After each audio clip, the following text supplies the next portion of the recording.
Formula cars, GT cars, prototypes, stock cars, and superbikes. Different racing disciplines produce very different machines, all with different strengths and weaknesses. But how do they stack up? Which would win in a quarter-mile drag race or top speed run? Or the biggest question I have is which would win in a race around the circuit? We have done some calculations to find out, so stick around for the next couple of minutes if you want to find out too. So firstly, we'll run through the cars, starting with Formula 1, our benchmark for this test. These cars have over 1,000 horsepower and weigh around 800 kg in race trim. But as we know, they're tuned for maximum corner speed with lots of downforce, so this may hinder it in a straight line, but pay dividends around a lap.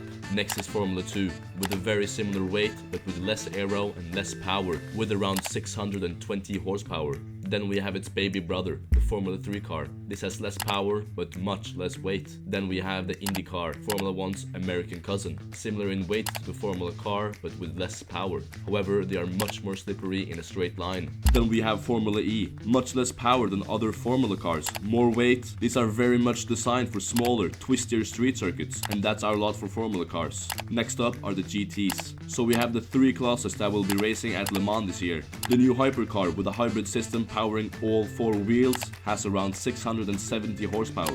Then there's LMP2, very close behind with 600 horsepower and similar weight. Then there are GTE cars which have 550 horsepower and weigh around 1200 kilograms. On the face of it, they look very similar to our next competitor, the GT3 car, but they are made to be extremely slippery for the long straights at Le Mans. The GT3s have a little less power to work with than the GTEs, but they are much more aero and so might not be far off in terms of lap time. Then comes the DTM cars, the German Touring Car Championship. These are actually very similar to the GTEs, so we'll see how they stack up. Then we have NASCAR, which are obviously designed with ovals in mind, but have been racing on many more road circuits in the recent years. And then finally, we got MotoGP. They have incredible power to weight ratio, but may lose around the corners as there's much less rubber on the road when compared to a race car. The first test we look at is 0 to 100 kilometers an hour. It wraps up the car's traction power, torque and weight all in one test. However, most cars aren't great at this. For example, a modern Tesla could give a Formula 1 car a good run for its money. Formula 1 cars tend to have very small, light clutches that aren't great at launching. But anyway, who do you think will win? Obviously, none has done this combination in real life, so we stacked them up in the virtual world and compiled all their times to see who would come out on top.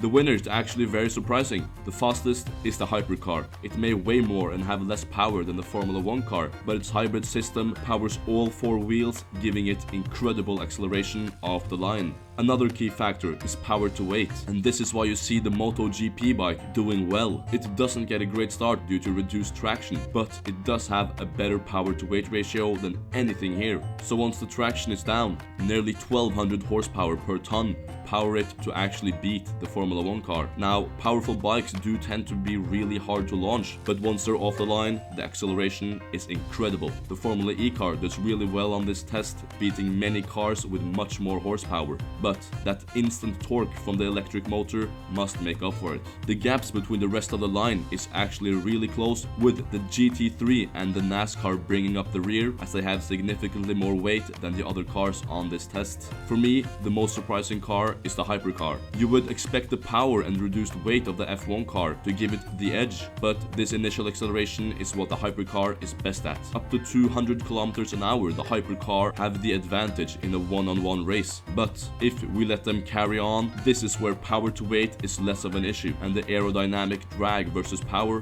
becomes a bigger part of the test. This is where the F1 cars really take over. You can see that the extra power helps it claw back the time and accelerate up to a speed of 360 kilometers per hour, where the hypercar falls short at 335 kilometers per hour. But if we let all of the others reach their top speeds, there are some interesting results. This is essentially a measure of power versus drag, and at these speeds, the force produced by slicing through the air is immense. Also, many of these cars are tuned for lap time on short tracks, and so top speed isn't massively relevant, but it's interesting to see anyway. The top speed is actually taken by IndyCar, which has less power than the Formula 1 car, but thanks to its very slippery body and covered rear wheels, it can reach up to 380 kilometers per hour.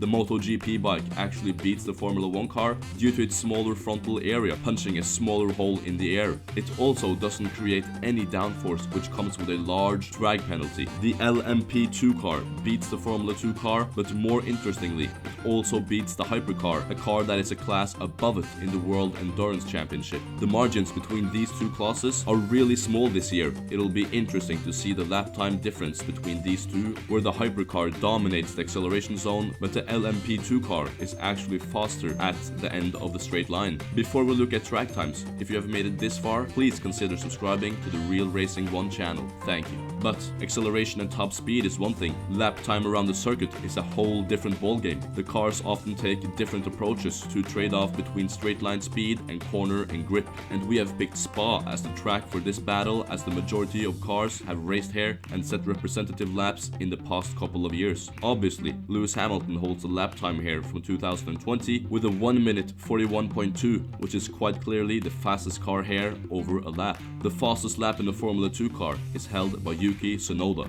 with a 157.6, over 16 seconds slower than the Formula 1 car, and the fastest Formula 3 car was 7 seconds slower than the Formula 2 car with its 2 minutes 5 seconds. We also know all the WEC times from the 6 hours of Spa this year, so let's add them in there too. DTM and GT3s has also raced this track, but what's more difficult to predict is NASCAR, MotoGP and Formula E. As many of you know, these cars don't race this track, and so finding data for this has actually been quite tricky. So what we have done is compare these times using other circuits' lap times. So for example, NASCAR raced at the Circuit of the Americas this year with Tyler Reddick setting the time of 2 minutes 12.6, and then the last Formula 1 time was set by Charles Leclerc in 2019 with a pole time of 1 minute 36.1 seconds. If you work this out, it turns out to be a 28% difference, and so since Kota and Spa are roughly the same in terms of having long straights as well as many slow to medium speed corners, we can apply this difference to get a NASCAR time of 2 minutes and 9 seconds at Spa. Now this is not a bulletproof estimate, but it seems to be a pretty good ballpark figure. If we do the same with MotoGP,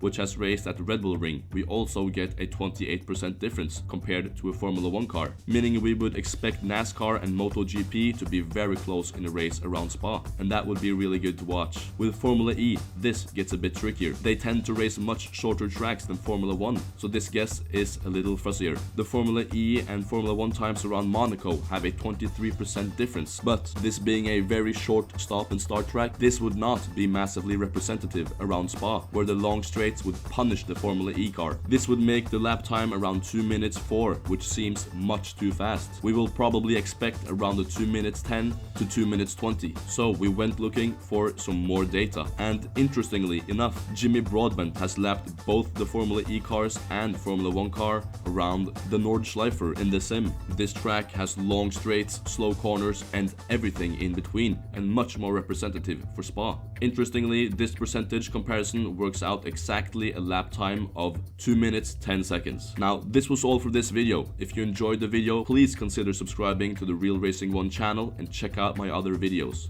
See you in the next one. Thank you.